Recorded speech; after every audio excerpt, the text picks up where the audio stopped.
Bapak itu tukang becak, ibu itu tukang kupas kulit bawang. Ini Mas Agung masih muda banget ya, masih 27 tahun.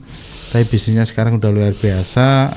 Mungkin ada tips nih buat teman-teman yang mau bisnis tapi bingung nih Mas. Ya, kalau dari sudut pandang kami ya Mas Luhur ya, tentukan dulu sih tujuan hidup kita. Ketika sudah punya tujuan, ada ide, segera dieksekusi, segera kerjakan. Tidak perlu takut dengan kegagalan. Oke. Ya, karena kegagalan itu sudah kepastian.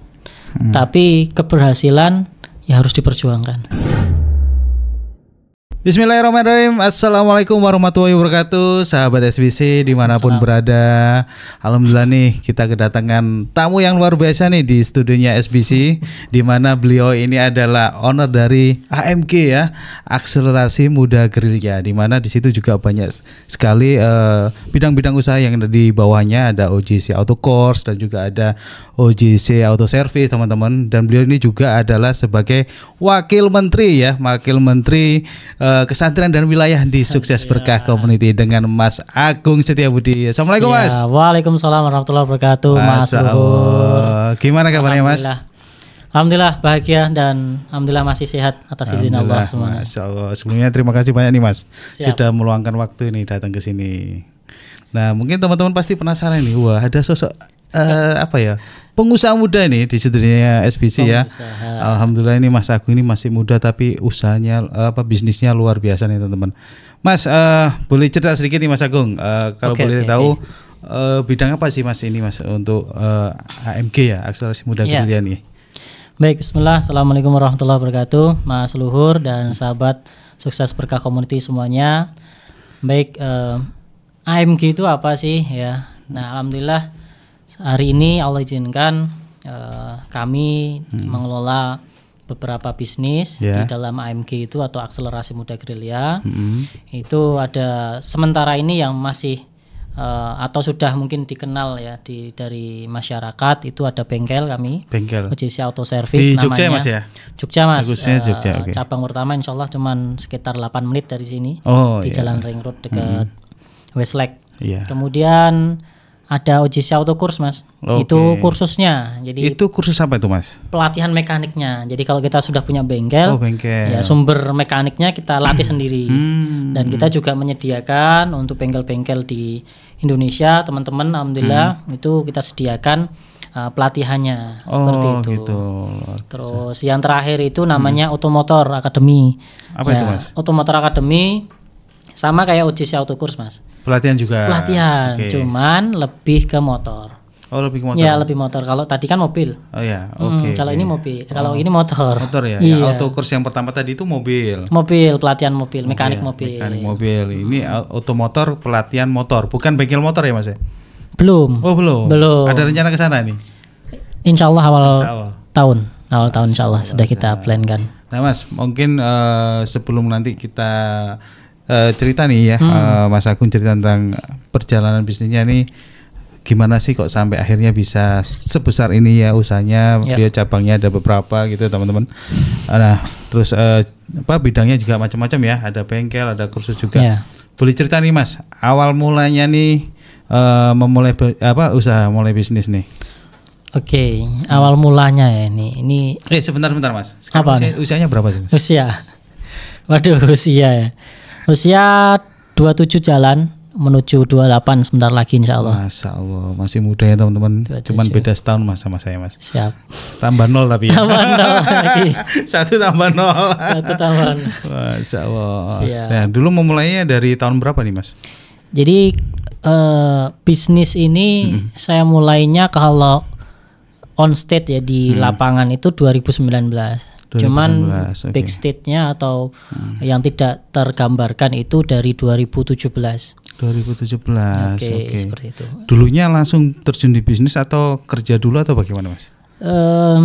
Kerja itu lebih ke freelance ya. Jadi waktu SMK kelas 2 itu ibu saya kerja di salah satu bisnis juga di Jogja ya. Kemudian saya ingin belajar dunia kerja itu seperti apa. Akhirnya ketika pulang SMK jam 1, jam 2 itu belajar ikut.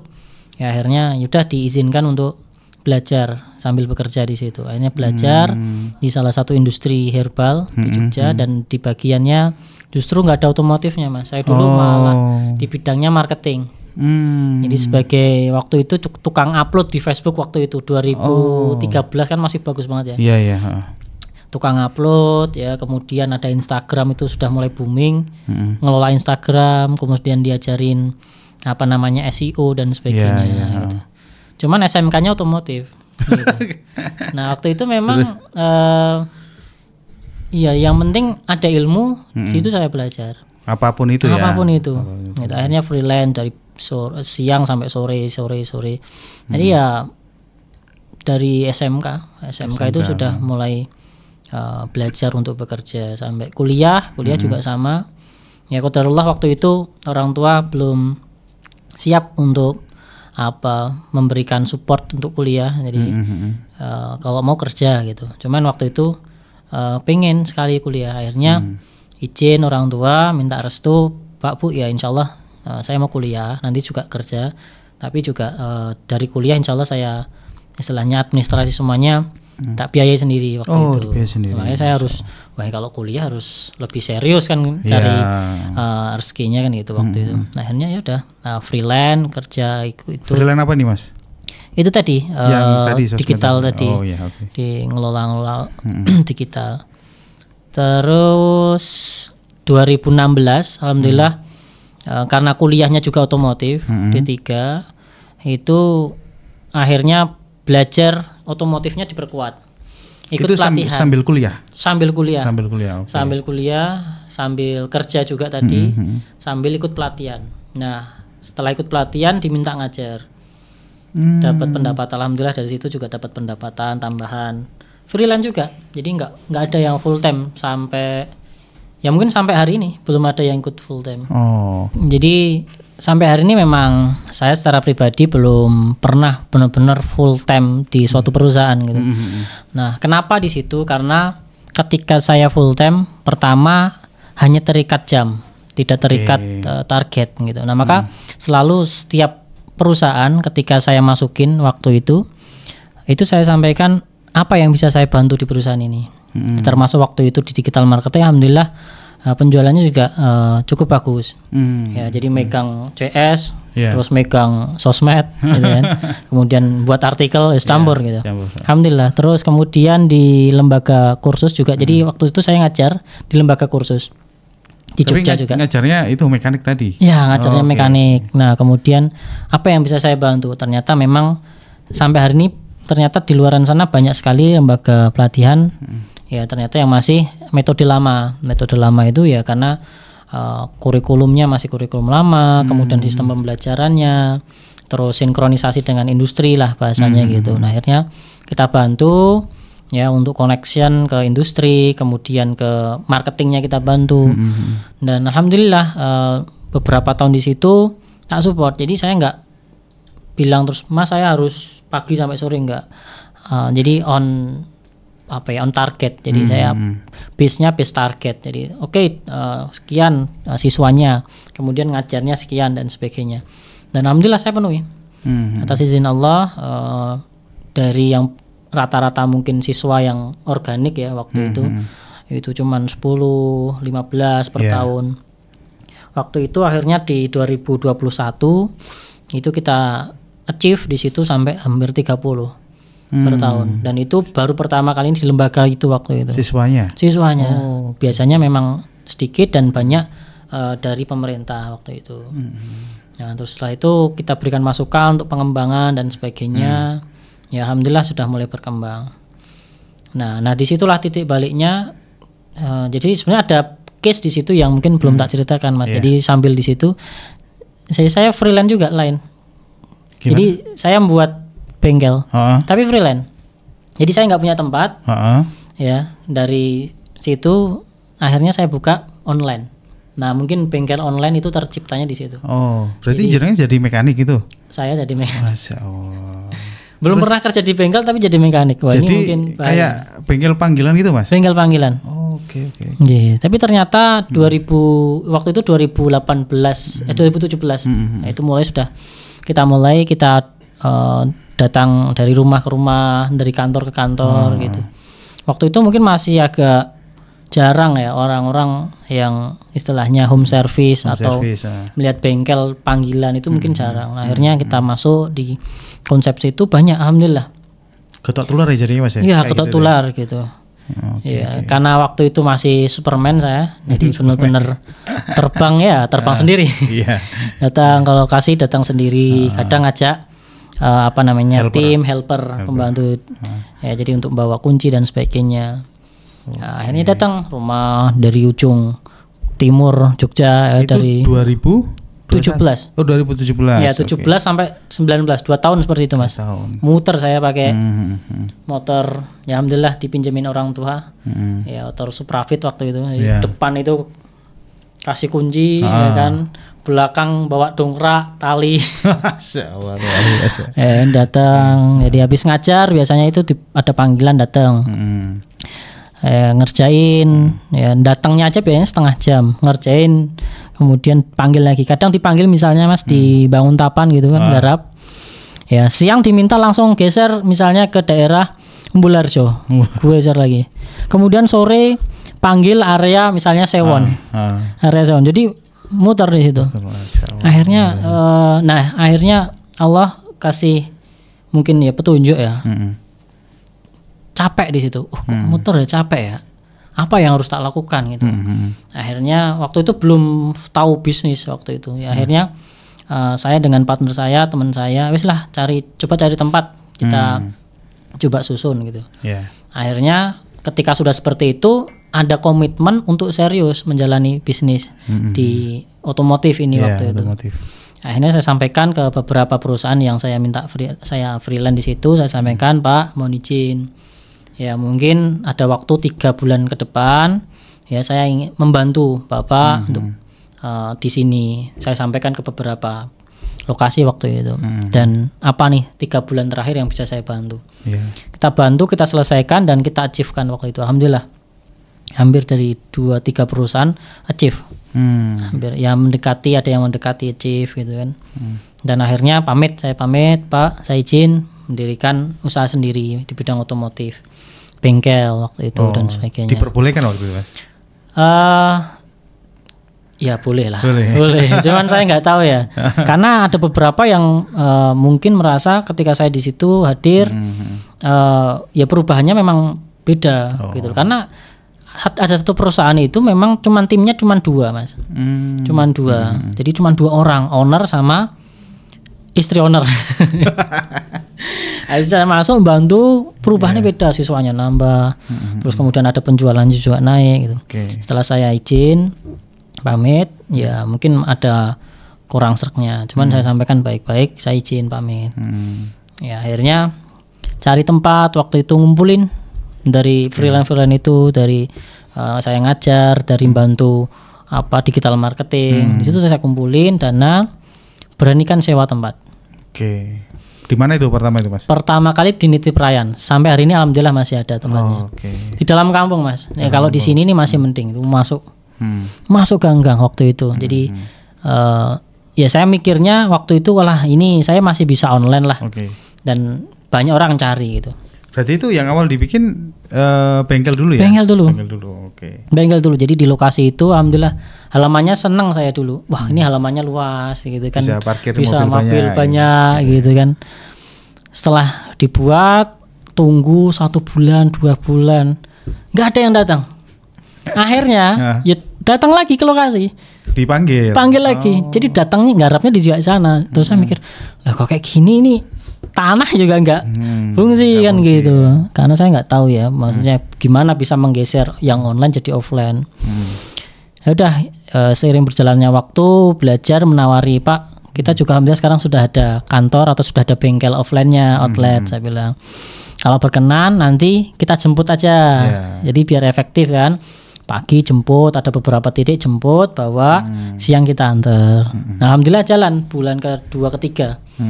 Ya, 1 hari ada 2, 1 hari ada 1, sampai berjalan, alhamdulillah jalan 2 bulan, ya Allah izinkan juga di situ akhirnya mulai rame, tetangga juga mulai kenal servis. Gitu. Itu Mas Agung sama siapa di situ? Waktu itu masih sama kayak sebelumnya. Saya sendiri sama helper waktu itu. Helper. Oh, cuma berdua ya? Ya, 2 gitu kan. Terus nah karena mungkin saya juga masih ada freelance kemarin sebelumnya. Ya, itu ada beberapa itu yang masih nanya-nanya gitu. Nanya-nanya. Waktu itu kursus. Nanya kursus, akhirnya masih awal-awal saya infokan ke nomor yang bersangkutan gitu. Yeah. Kasih. Setelah itu kok banyak. Setelah saya sampaikan ke bapaknya, gimana Pak? Waduh, kita sudah nggak mampu, kapasitasnya kecil, memang tempatnya kecil. Sudah overload ya. Sudah over gitu. Mungkin di 2-3 bulan lagi Mas. 2 bulan lagi kayaknya udah nggak mau lagi kan gitu. Orang-orang luar Jogja, luar Jawa waktu itu memang. Akhirnya sama teman saya ini, partner saya, udahlah coba ini sambil daripada juga bengkel kosong, istilahnya nggak terlalu rame, dah coba di sini aja nggak apa-apa, ini ada ruangan yang kayak gini ruangan gitu, coba jadikan ruang kelas. Buat pelatihan ya? Buat pelatihan. Waktu itu memang niat saya ya memberikan ilmu gitu loh. Allah sudah titipkan ilmu, dah nih sampaikan aja ya, otomotif, cara servis, dan di situ saya berharapnya ya ketika memang bagus supaya mungkin bisa deh dia bantu bengkel kan gitu. Bengkel saya bisa lah bantu. Jadi nggak gitu. Bingung SDM ya Mas ya? Nggak bingung SDM waktu itu. Itu namanya udah UJC itu Mas? Waktu itu UJC itu saya gambar, itu waktu kelas 2 SMK Mas. Masya. 2 SMK itu saya gambar itu. Jadi waktu itu kan ada materi gambar teknik ya, kalau otomotif itu saya gambar. Logonya itu saya cari browser, waktu itu masih pakai HP Nokia lama gitu, cari gambar otomotif itu. Saya gambar, ada desainnya otomotif ya. Dah tak foto, waktu itu pakai HP jelek itu tak foto, tak masukin Google Drive. Waktu itu sudah paham Google Drive. 2017 tak buka waktu itu. Saya ingat lagi, akhirnya yaitu mungkin logo itu yang buat saya semangat. Akhirnya namanya masih Otomotif Yogyakarta Center. Oh dulu Otomotif Yogyakarta Center. Cuman itu aja bengkel, terus akhirnya jadi kursus juga dengan satu nama yang sama. Akhirnya 2020 itu alhamdulillah kursusnya itu cepat. Oh banyak ini. Kursusnya cepat, getok tularnya cepat juga dia. Jadi ketika ngajar pulang, teman-teman yang di sana dikasih tahu ke sini lagi.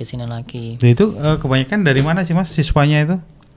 Kalau data waktu itu saya ngajar, jadi waktu itu saya juga ngajar, juga ngadmini juga, ya kan? Saya CS-in juga. Akhirnya data itu gampang saya kulik. Itu rata-rata waktu itu 85% itu dari luar Jawa Mas. Lampung, Palembang. Itu anak-anak lulusan SMK atau bagaimana? SMK. Oh SMK ya. Banyakan SMK, Kalimantan juga ada. Kayak gitu sih Mas. Okay.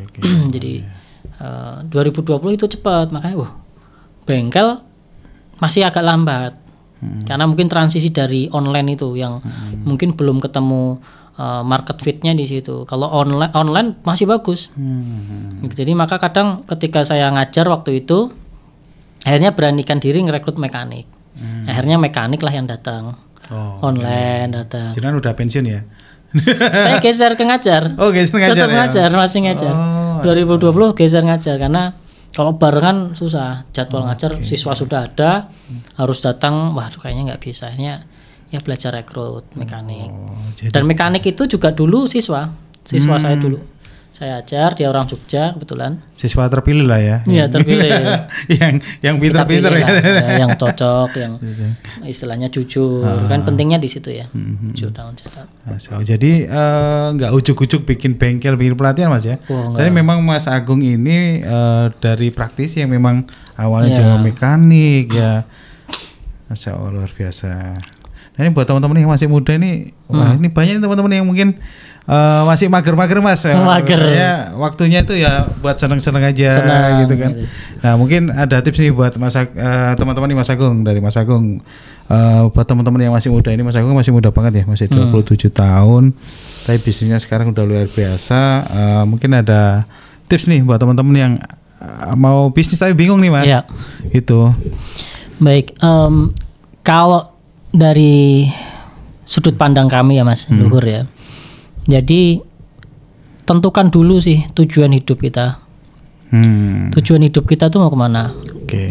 Karena ketika saya pribadi, mohon maaf, bukan dilahirkan, Allah izinkannya bukan dari keluarga yang mampu ataupun kaya ya, bisa dibilang, yang ya sederhana waktu itu, karena orang tua juga bapak waktu kecil itu tukang becak Mas.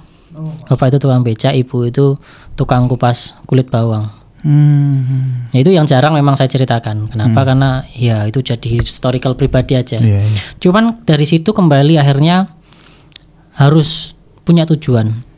Ketika tujuan kita sudah ditetapkan, insya Allah lebih mudah. Maka pertama memang tetapkan tujuan. Ya, ketika tujuan sudah ditetapkan, saya mau jadi apa nih? Urusan dunia mau jadi kaya raya juga boleh. Ya, yang penting ditetapkan ya dalam hal kebaikan. Karena sahabat-sahabat Rasul, bahkan Rasulullah juga seorang saudagar, gitu ya. Akhirnya ketika sudah punya tujuan yang jelas, yang besar, maka ketika sudah punya tujuan, ada ide, lakukan. Waktu itu saya tidak pernah berpikir garap. Ya waktu garapnya cuma logo mungkin ya. Masuk SMK kan. SMK itu pun saya sudah sambil freelance kerja gitu. Ketika sudah punya tujuan, ada ide, segera dieksekusi, segera kerjakan. Tidak perlu takut dengan kegagalan. Ya, karena kegagalan itu sudah kepastian. Tapi keberhasilan ya harus diperjuangkan. Iya, kalau nggak nyoba nggak tahu ya Mas ya. Bisa, ya harus dicoba. Harus action ya. Eksekusi. Mungkin ibaratnya kita dapat ide itu mau bikin apa gitu kan, itu kan sebenarnya kayak udah hidayah, udah jalan ya. Ini lo tak kasih, ini kamu bikin ini gitu mungkin Mas ya. Betul. Tapi kalau nggak di action ya nggak jadi apa-apa akan ya Mas jadi. Ya. Betul. Karena ya kita semuanya sudah ditakdirkan kok. Mau kemana arahnya semuanya sudah ditakdirkan. Ya kita memilih.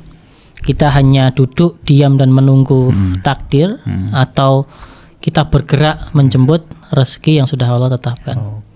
Iya. Gitu sih, Mas. Tapi kan biasanya gini Mas, anak-anak muda ya di usia muda itu kan. Circle-nya ini Mas, bahaya circle-nya ini. Circle. Ayo main dulu, ayo seneng-seneng dulu. Ya itu waktu itu ngalamin nggak Mas Agung? Atau mungkin sekarang? Sekarang kan udah enggak ya kayaknya. Ya, lingkaran pertemanan ya, lingkaran pertemanan atau lingkungan ya, itu memang cukup berpengaruh. Maka waktu itu ya tadi tetapkan tujuan. Maka enaknya gini Mas, ketika kita sudah menetapkan tujuan, circle apapun itu kita bisa selesaikan. Contoh, ketika waktu itu saya sudah tetapkan saya lulus kuliah, saya lulus SMK mau apa, mau kemana, mau bisnis apa. Circle SMK saya dulu lumayan ngeri juga gitu loh. Ya jadi ya walaupun karena dulu nggak terlalu terekspos ya kayak media, tapi ya udah ngeri lah anak-anak SMK ya di Jogja. Itu luar biasa. Tapi akhirnya karena sudah tetap tujuannya, maka bisa dihindari. Misalnya, ayo bro, nongkrong, base camp biasa. Sendak lah kan gitu, ngopo kan gitu. Apain buang-buang waktu itu. Akhirnya ya udah gunakan waktu untuk freelance, kerja gitu. Ya maka ketika sudah dapat lingkungan, misalnya sekarang teman-teman di lingkungan yang kurang baik misalnya ya, kurang baik atau kurang support. Ya keluar dari situ, harus keluar dari zona nyaman, karena kan kayak gitu nyaman ya, nongkrong santai, anak-anak sekarang mabar gitu kan. Ya, kalau berprestasi bagus gitu, tapi kalau hanya iseng-iseng nggak berhadiah, ya kan, ya itu akan buang-buang waktu. Maka keluar dari circle itu, keluar dari lingkungan itu. Apakah harus hilang pertemanan? Nggak juga. Ya, karena ketika kita keluar dari suatu tempat, kita menuju ke tempat lain, ya insya Allah juga ada hal yang baru yang kita belum ketahui. Gitu. Keluar aja dari lingkungan yang kurang baik. Tapi kalau sudah baik, ya dijaga. Gitu. Nah itu pesannya teman-teman. Nah Mas, ini ada yang menarik nih Mas. Saya kemarin kan sempat ikut acaranya perusahaannya Mas Agung ya di acara apa AMG Award ya. AMG Award. Terima kasih Mas Luhur, bantu banyak kemarin kita. Nah itu saya lihat luar biasa loh. Jadi timnya Mas Agung ini bisa dikatakan 98% ya. Itu anak-anak muda, ya kan? Paling cuma satu aja ya Bapak itu ya, yang mungkin lebih tua dari Mas Agung ya.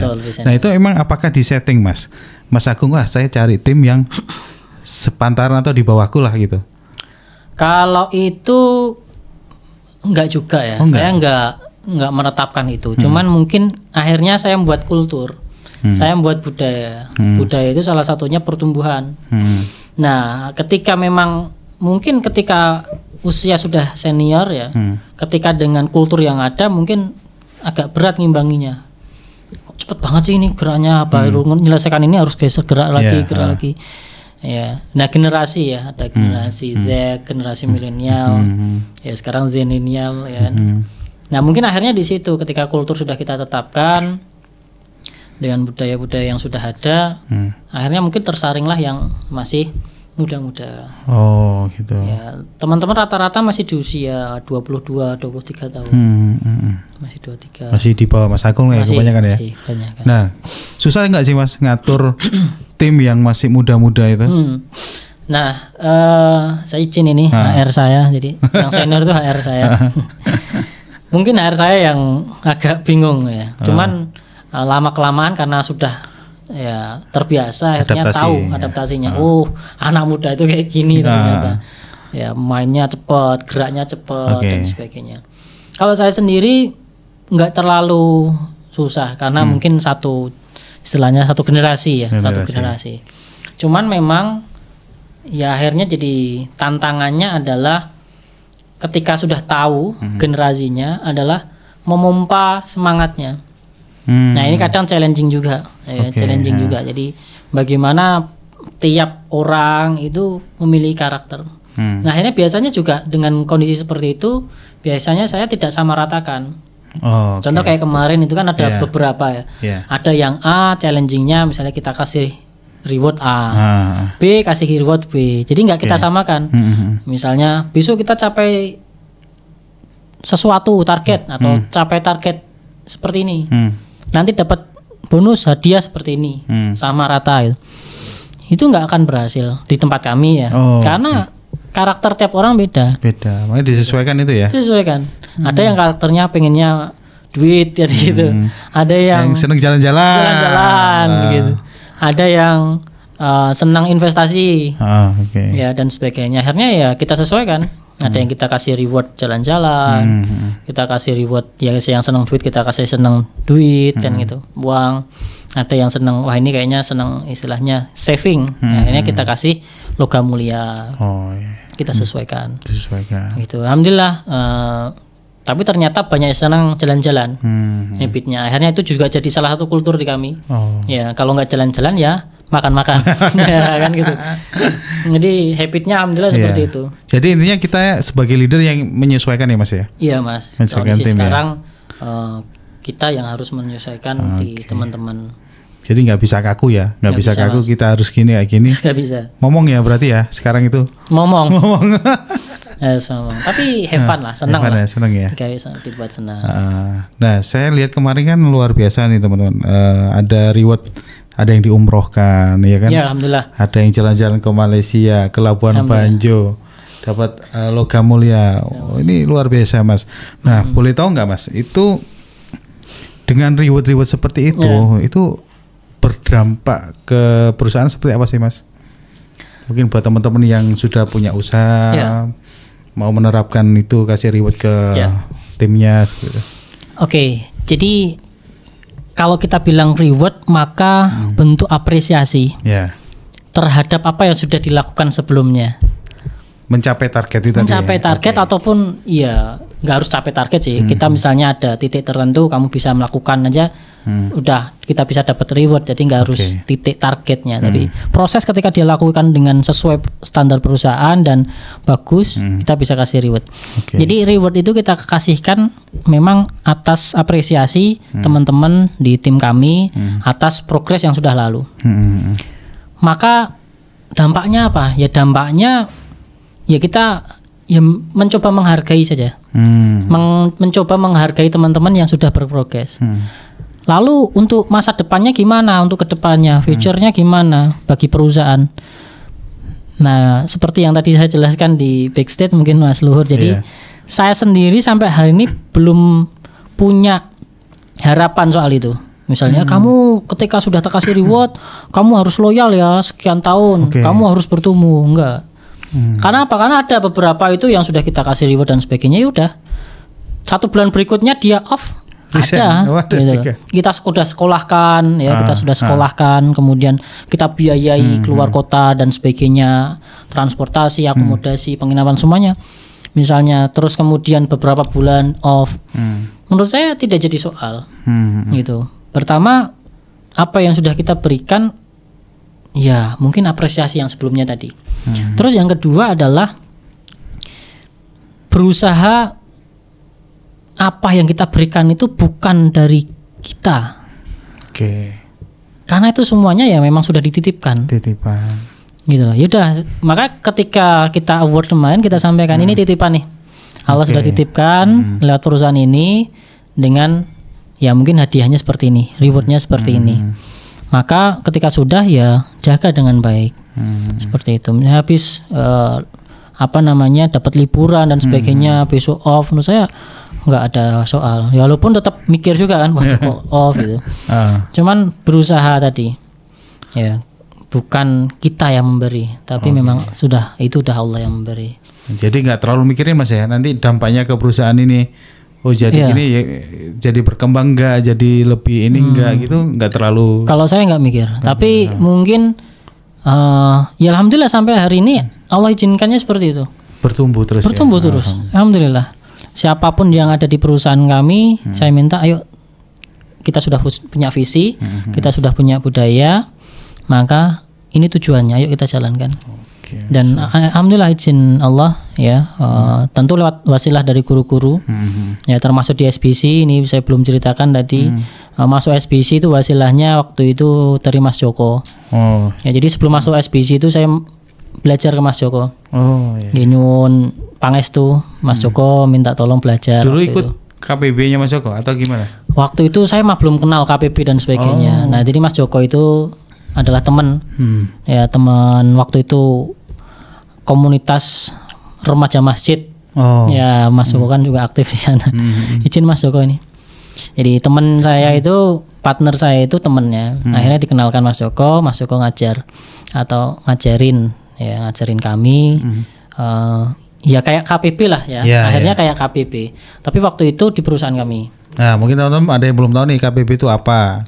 Kelompok pendampingan bisnis. Ya, kelompok pendampingan bisnis yang ada di SBC. Sukses Berkah Community. Itu program teman-teman, free. Dan dampaknya luar biasa. Waktu itu didampingin Mas Joko. Ya, akhirnya dirombak beberapa halnya terkait misalnya value perusahaan dan sebagainya. Dari situ juga mungkin sampai hari ini salah satu wasilahnya ilmunya beliau juga. Akhirnya dikenalkan dengan SBC, ya masuk UYC, KPB, masuk UYC, ya Banjar Coaching oleh gurunda kita, Coach Ridwan Abadi. Angkatan ke berapa ya, Mas Agung ya? Saya 6. Angkatan ke-6. 6 ya? Ya, UYC 6. Hampir lupa juga ini. Tahun lalu, alhamdulillah. Oke. Dari wasilah itulah ilmu-ilmu dari beliau-beliau, ya semoga pahala selalu mengalir untuk beliau, ya. Akhirnya sampai hari ini perusahaan sudah punya value yang insya Allah lebih baik dari yang sebelum-sebelumnya. Dan mungkin kalau saya bilang kayak gini yang baik ya mungkin dari beliau-beliau guru-guru kita. Kalau yang nggak baik ya dari saya lah. Kayak gitu Mas. Oke, siap. Nah kalau boleh tahu sekarang udah ada berapa titik nih Mas usahanya nih Mas? Titik kalau yang saya jelaskan tadi ya 3, di luar yang belum saya jelaskan itu 1, 2, 3, 4, 5, 6, 7 itu OJC. Ya tadi 3 tadi OJC auto service, auto course sama automotor. Sama holding. Holding ya. Kantor holdingnya. Kantor pusatnya ya. Ya. Oke, luar biasa. Holding sama warehouse di situ. Nah Mas, mungkin terakhir nih. Ya. Pesan buat teman-teman yang muda-muda yang sedang bisnis nih, mungkin baru jalan bisnisnya. Supaya tetap semangat, tetap bertumbuh. Apa nih Mas? Oke. Apa ya pesannya ya? Kalau untuk teman-teman ya, termasuk untuk mungkin reminder atau untuk mengingatkan diri saya sendiri Mas Luhur. Jadi ketika tadi di awal sudah kita diskusikan atau kita singgung tentang tujuan, maka ya fokuslah sama tujuan yang sudah kita tentukan. Perjuangkanlah sampai keberhasilan itu tercapai. Nah, maka etos kerja pantang menyerah, ya pantang menyerah itu yang harus dijaga, gitu. Nah, itu bagaimana cara menjaganya?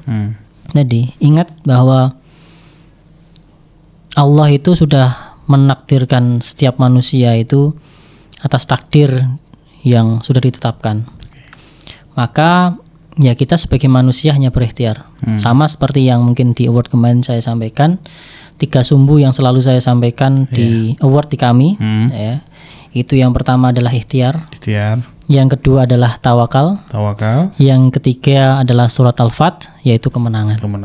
Ya, kalau kita mau mencapai target yang sudah kita tetapkan, ingin menjadi seorang pemenang, ya ingat 2 langkah sebelumnya atau 2 sumbu sebelumnya, ya ikhtiar dengan maksimal, tawakal dengan optimal, kemenangan pasti akan didapatkan. Insya Allah itu, Mas. Luar biasa. Oke Mas Agung, terima kasih banyak nih. Siap, Seru terima banget. kasih kembali. Nanti kapan-kapan kita ngobrol lagi ya.